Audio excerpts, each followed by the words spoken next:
supporting their children, giving them shoes, giving them food, a packet of unga. But I, being a widow and having lived that life, I asked myself, do really people understand? Do people really understand that the needs of are not just about giving them food and giving them clothes? It was more about policy gaps. It was more about widow abuse that was happening. It was about the effects of widow. And this is how I thought it was important. It was time to call for action. But we could not have called for action before we got organized. And that's how I formed Come Together Widows and Orphans Organization to be a platform where the widowed persons of this country can articulate their issues. We started with widows, and with time, we thought widowers will always remarry very fast. But actually, we are wrong. We are wrong because we've seen widowers like our moderator, Titus, who has done 18 good years as a widower. We've seen others who have been here. The pastor who opened with us our prayer is 1 year down the line of the widowhood. Richard, the one who was in the session of economic empowerment from KCB Bank, he's doing 5 years. So I found out there is the social, we'll say connotation, like people are thinking widowers will be married tomorrow or after 2 months, but it is a lie. And the challenges also widowers face, they are not, widowers don't face a lot of economic challenges, but what do widowers face? Widowers go through the challenge of the surviving parent.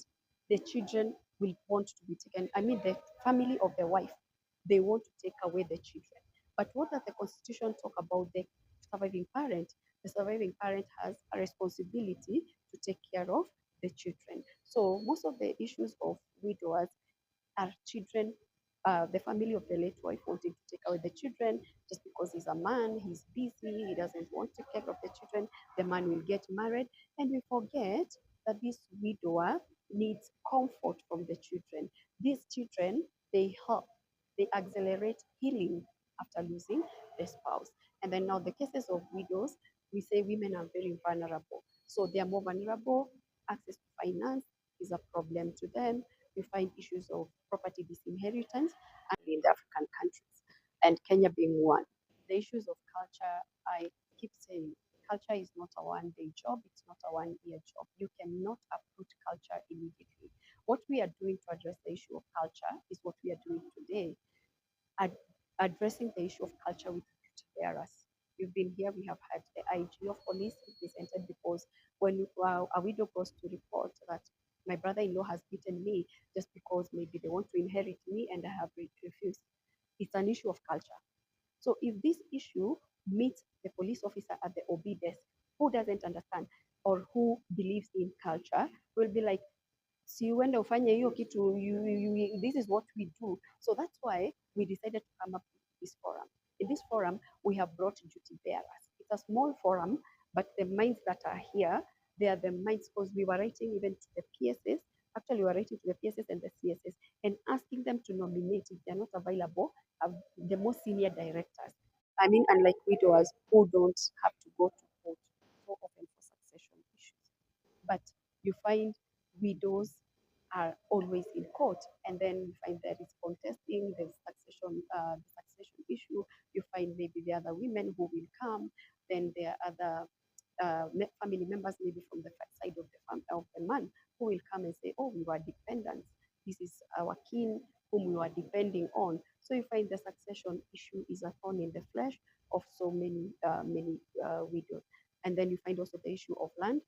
Most of the time, and when you look also into the issues of land, you find men own a lot of land. They have the title deeds.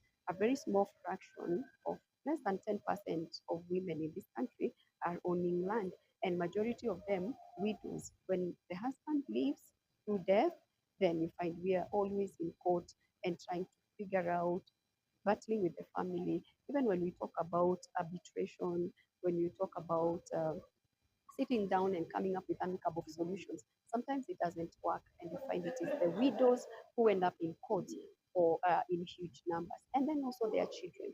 Challenges surrounding widowhood also cuts down and strips down to the children. You find if I am not in good terms with my brothers-in-law, they extend this to my children. We've had a recent case in Siaya, one of the case studies that we are using here in this forum, a widow whose brother-in-law had a problem with her. To an extent, he decided to put the children into a juvenile court. You can see there is a huge, huge problem, and we really need to tighten up the gaps that